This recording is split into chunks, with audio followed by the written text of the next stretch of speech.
this is our first book, and it was a fantastic and inspiring learning curve for us. We were I don't know how else to say.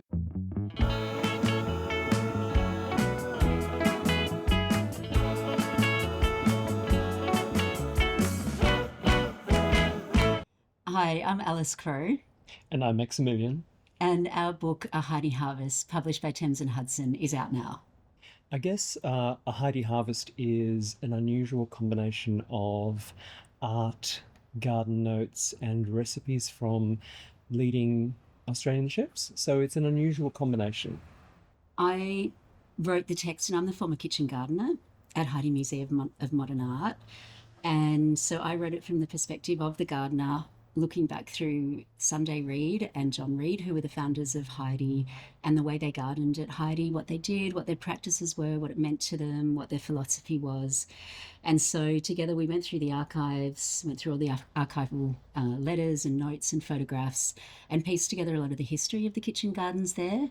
And then part of, I think, the genius of the book was to make it relevant to our lives now, so relevant to how we can live and how we can bring that kind of garden to table philosophy that John and Sunday Reid embodied when they lived at Heide, how we can bring that into our own lives.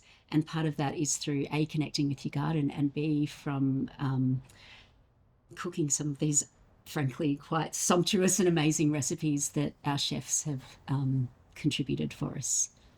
My role at Heide, I was the product developer for Heide, and that usually meant developing products for their exhibitions, but also there's such a legacy story. We also developed products to represent the history of Heide. And during the lockdowns of COVID, we had an excess of food from the garden, which normally would be used in our cafe on site, and it was distributed to different charities around Melbourne, but also amongst the staff. And from that, I started to wonder what would happen if we invited chefs to come and interpret both the unusual produce that we have, but also be inspired by the backstory and the art as well. A lot of people know, it's quite well known about John and Sunday and their support for the cultural and artistic life of their times. But what's less well known is that at heart they were lovers of the earth. They were like deep conservationists. They were bird watchers. They were people who, John, for instance, was a lawyer, but also, in typical lawyers' fashion, I'm a lawyer myself. We went through the archives and we just saw lists and lists that John had created of all the birds he'd seen at Heide. He recorded them all in his notebook. He noted which were Indigenous. He noted which species he saw in which season. Like, he was quite precise and particular about it. But he also noted all the Indigenous plants that he'd planted. He made all the planting lists. Like, they were deeply connected to the earth. They wanted to live in harmony with nature and with the seasons and with the patch of land that they were actually on. It's kind of, if we looked at it in modern terms, it'd kind of be thought of as a type of permaculture. They were both such passionate people about whatever they did in life, whether it was art, their involvement in art, or their mentorship of artists, and gardening, food. What really came across was how passionate they were. And dedicated every day of their life. Sunday was in the garden every day, rain or shine. For someone of her background, with all the choices in life available to them, they were very, like I said, they were very conscious in how they chose to do things. They chose. They milked the cows. They did. They collected the eggs. They herded the ducks. They pulled the slugs off the lettuces. Everything, all the things that come with growing your own food and living close to the land. Like, that's what they did. That's how they lived their daily life.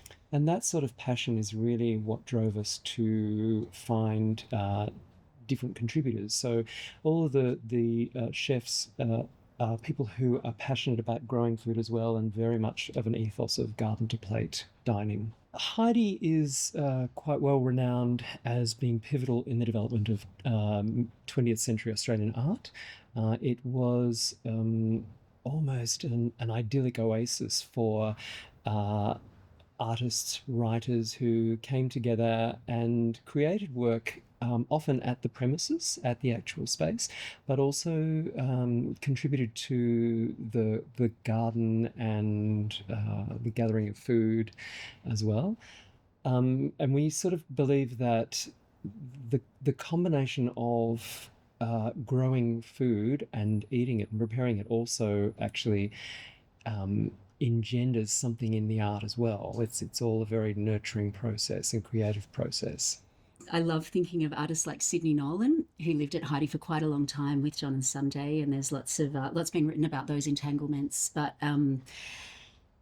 you know, artists like Sydney Nolan had to go into the garden, had to do the weeding every day. You know, had to be part of that garden. You know, growing the food, bringing the food to the table. It was the existence was very connected with the earth and the cycles and the seasons. And John and Sunday were very deliberate about that. They deliberately brought that into their way of living at Heide when they lived there. I mean, they had both come from, you know, the utmost of privilege, both from establishment families. Sunday was a Baillieu and had lived both in her family mansion at Toorak and on a property of, you know, acres of manicured gardens down at Sorrento. And yet both John and Sunday, they turned their back on that. They deliberately chose a different life for themselves. They milked the cows. You know, Sunday, there's pictures of Sunday, and we've taken these photographs and put them into the book, archival photos of Sunday with a hoe. You know, they made the gardens. It was their hands. It was their backs. You know, it was their labour that made Heide what it is. So, you know, for people of their privilege, they made it was an unusual choice, you know, but a very deliberate one. And then it became a who's who of Australian mid-century art. So Sydney Nolan, obviously, but also Joy Hester, Sam Attio, Albert Tucker, Charles Blackman, Mary Boyd. Yeah, quite a significant and pivotal role in Australian art. This is our first book, and it was a fantastic an inspiring learning curve for us. I don't know how else to say it, but I think that's the honest truth. It's true. We're both very grateful, though, that we had some tremendously professional people working with us as well. We had a real dream team of collaborators and other people who were involved. Primarily, we had obviously the museum, Heide. It was very experienced in publications, and then Robin Lee, who is the most fantastic photographer. And an author in her own right. And an author as well, yes. And then really brilliant chefs as well, and a great team with Thames and Hudson too. It was almost a half-joking suggestion that we could create a book. But once I mentioned it, everybody seemed to love the idea. And Leslie Harding, the artistic director at Heide, suggested that Alice work on it too. We didn't really know each other that much before then. And then I did a really rough map of what I thought the book would look like and what it would cover, right down to how many recipes we would need and information about the backstory, and then shared it with Alice, and actually you contributed a whole new direction with the narrative and garden text as well. And then essentially it's your writing that is in the book now. Yeah, so I picked up the pen and wrote the story, and then Max put it together with you gathered all the contributions from the chefs and helped them coordinate that, made all the arrangements, you know, all the things that have to happen, you know, all the elements that have to go through for a book to come into being. Yeah. But we worked together on the overall, you know, we always did the planning together. We always did that chapter planning, what fits where, how does it flow, what's the structure of this book, what do we want it to look like. We spent a lot of time. We spent a lot of time together just kind of talking through that. And before I picked up the pen, you know, I would often put a plan to Max for the next chapter and say, okay, this is what I'm thinking. This is the direction I'm going to take. These are the, you know, for instance, one chapter is about Sunday's, you know, her love of all things French. Yes. So, you know, I talked through the history of the potager garden, which is the, you know, herb and vegetable garden, you know, which Sunday took to, you know, the most excellent level, you know, everything growing in wild abundance together, heritage roses and flowers and herbs, you know, herbs that are unknown in Australia at the time, you know, but I spoke about the potager garden, and then, we talked about what Sunday's practice was. And then we had Chef Annie Smithers, who has a great affinity with French cuisine, contributing the recipes and a menu for that chapter. So, yeah, we worked on that sort of planning together. We And did, and there were yeah, some key stories that we knew we really wanted to include, that we wanted to make sure yeah, were there. yeah. Well, I'm a lawyer. So, and I have a master's in botany. So I've done both scientific writing and legal writing. So I had written before. So when I was asked to do this, I was like, okay, I think I know how to write. I look back. You um, clearly do. well, it's very interesting, like writing a legal document or writing, submissions or, writing a scientific paper. They're all objective forms of writing. The myth is that there's no author, that it's, all very objective and could be written by any, skilled person with the same set of facts before them. But this was very different. I had to actually speak as myself. I had to tell the story in the way that I believed it to be. And yeah, I had to find my own voice. So that was challenging. It took a little while because I had to, step back from that method of writing that I'd been doing for my whole professional life. So 25 years of habit I had to break. And there are And different elements to your writing in this book too. There's the narrative story behind Heidi, but then there's also your experience as the gardener there. yeah, in the garden, my Mm, observations from the garden. mm, We've put in growing notes. For instance, we've aligned what the chefs, if there's a key ingredient in their recipe that they selected to use that was grown in the garden, I would then perhaps go and write some planting notes or some historical notes or just something to contextualize that particular ingredients. Like I've wrote a little breakout on one on artichokes, one on figs, one on strawberries, one on raspberries. Like mm. just so that people, could participate in the process in some way. They could find a way in if they wanted to think about growing strawberries. We could give them a little bit of factual, context to help them do that. But yeah, it took a while to find my voice, and instrumental in that was our editor at the time, and the editor who Yes. kind of had the initial vision for the project at Thames and Hudson, Sally Heath. I probably can't talk about this without acknowledging her contribution, because she was very kind to me in reviewing early drafts, and just, yeah, very patient in working with me just to give me that support and confidence to find my own my own way of describing things and my own way of presenting the story. So I learned a lot. Well, okay.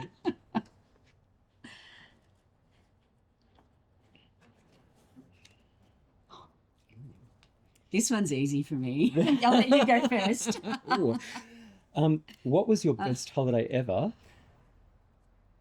What was your best holiday ever? Christmas in Paris a few years ago. Yeah, really wonderful. And actually, I think we both secretly would love to do a book about French rose gardens.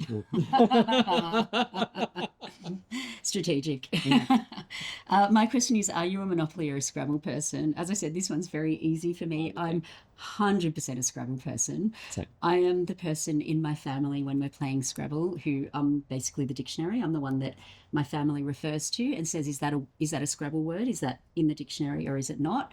And if I say it's not, then like I've never been found to be incorrect. And so the family defers to me as the authority on all things Scrabble. So yeah, 100% Scrabble. for me, the role of writers in 2025 is political criticism or political analysis. I think that's obviously extremely important as we're in an era of fake news. It's very important to have analysis and an external viewpoint.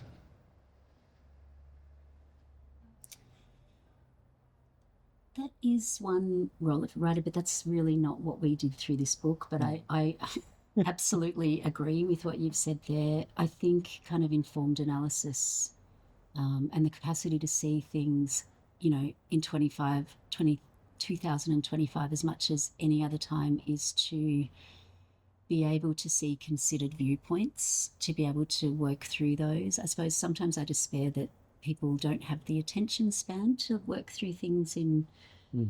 um, and to break things down to principles. But I mean, what I think we did in this book is to tell a story and to put a way of being into the world, as an exemplar where there's the possibility of people having that inspiration and to incorporate and draw that into part of their own, even in some small way, if it's just growing herbs or just choosing your food more carefully from a farmer's market, or, developing a relationship with your grower, choosing to bring that into your own life and live in more connection with the earth.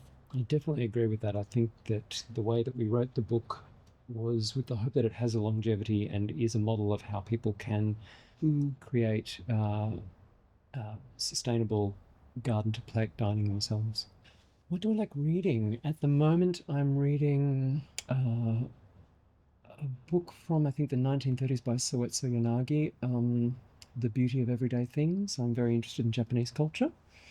And actually, there is a relationship to what we've been looking at in the book too, in that it is about appreciating art, what is natural, the handmade.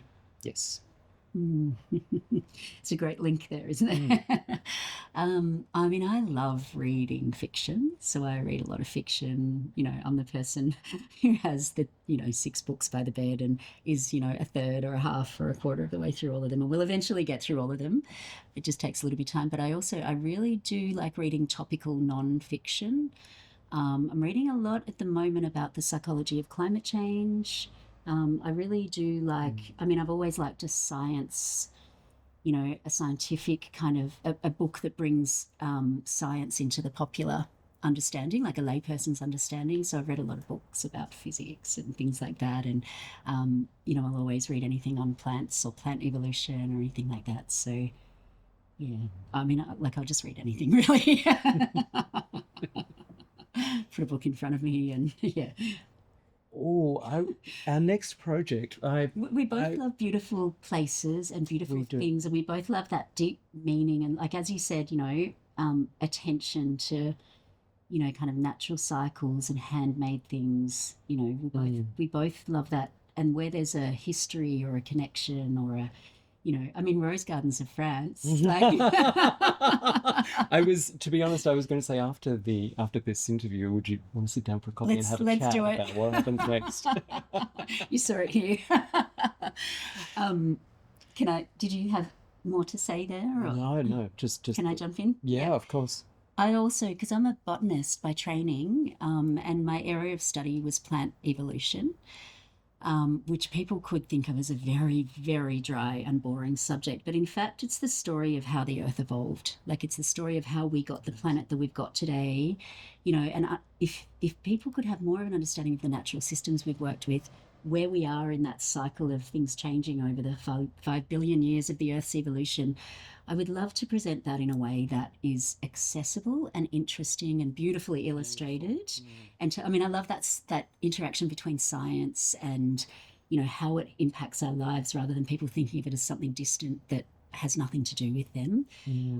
It has everything to do with us. It's the environment that we live in that we're so utterly dependent on. And, the story of how plants colonized the earth is the story of how the earth, came to be what it is now. So, yeah, that's ticking away somewhere. Yeah.